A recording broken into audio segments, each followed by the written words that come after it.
Yuya could possibly have one of the most broken decks I've ever fucking seen in this entire series. Okay, so I haven't talked about like Yu-Gi-Oh! Arc for a while, mainly because of the translators. It's been like nearly 2 weeks of this, like waiting for this.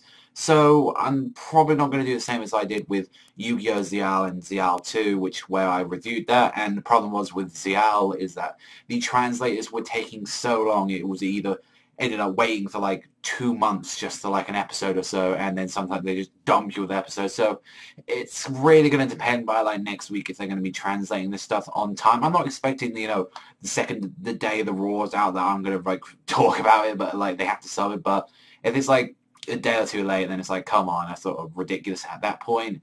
And yeah, so I really do want to talk about Arc. I would love to have some Yu-Gi-Oh! On my channel again, but if it's like that, then I want to. But, you know, the translators, what we get from these episodes, they look absolutely good. They're very good quality, and I really do appreciate that. So we see the ending of the strong Ishijima fight and Yuya, and my god, using this Entermate deck that he has, like, he pretty much summons, like, Odd Eyes, Pendulum Dragons, the Entermate Snake, the Fish as well. The Snake one is, like, he switches the attack and defense of that giant Battle Guard monster that turned into 1100, and not to mention the Fish as well decreases the attack, so it was like Odd Eyes could literally just go in there and fucking wreck him.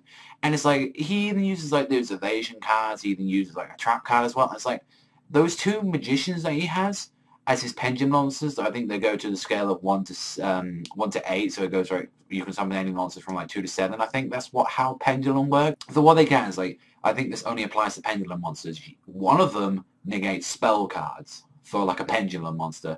The other one negates trap cards. I'm like, how fucking broken are these cards that they can pretty much just get around? Because these don't count on the field, and is another thing I want to question about the rules right now.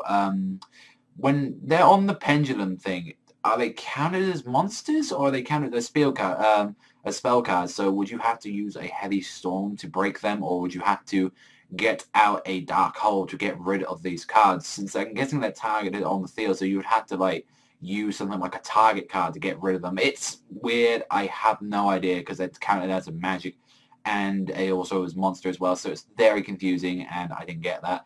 But with Odd Eyes Pendulum Dragon, his effect is freaking broken as well, because if you just need a level 5 or higher, which, yeah, granted, you know, that is with level monsters, you deal double the damage, and that is crazy for a 2500 monster. What else is you're going to bring to the table like that? He's already got a crazy deck, which is why they had to like sort of tone him down, saying like, oh, he annihilates the champion. But the thing is that he doesn't know how to pendulum summon. He's like, oh, I have to be in a pinch. And I like that already the main girl in this series, Yuzu, has already been a lot more interesting and actually got a duel already in the series. Like, unlike freaking Kotori from Xiao, and also as well, like Taya, Alexis. I think the only one that wasn't like that was Akiza from, like, Akiza and probably Alexis were the only two that actually did stuff in their series. But Taya and Kotori did jack fucking shit in the series.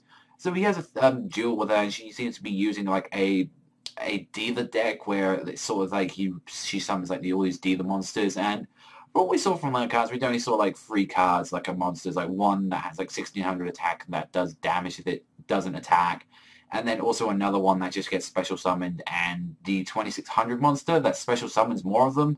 So yeah, we didn't see too much of that, but he was like, oh, I could already summon, like, do a pendulum summon and pinch, and it seems like he did the pendulum summon to a 4, I think it was like the Odd Eyes is a level 8 or something, or a level 7, I'm not too sure, and then he had the Chromaline Magician one, which was like a 4. I think overall he had like a ranking of 4, so what, can you only summon monsters in a level 4 area?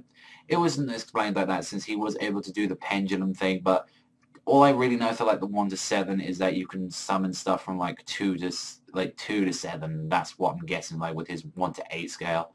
It's weird at the moment. I've read up a little bit of the rules about this, but it still doesn't really make too sense to me. I think we have to actually see this incorporated into the game once it gets into the TCG to actually understand what's going on with this. So that's what I think about that. But for the episode itself, it was like you lost, and it was like everyone thought he was playing dirty because of these brand new cards, and it was like, oh, this is bullshit, you cheated the system. And throughout that, it's like they got like a kid to join the school, and it was cool because that was like the guy that he tried to entertain from the first episode.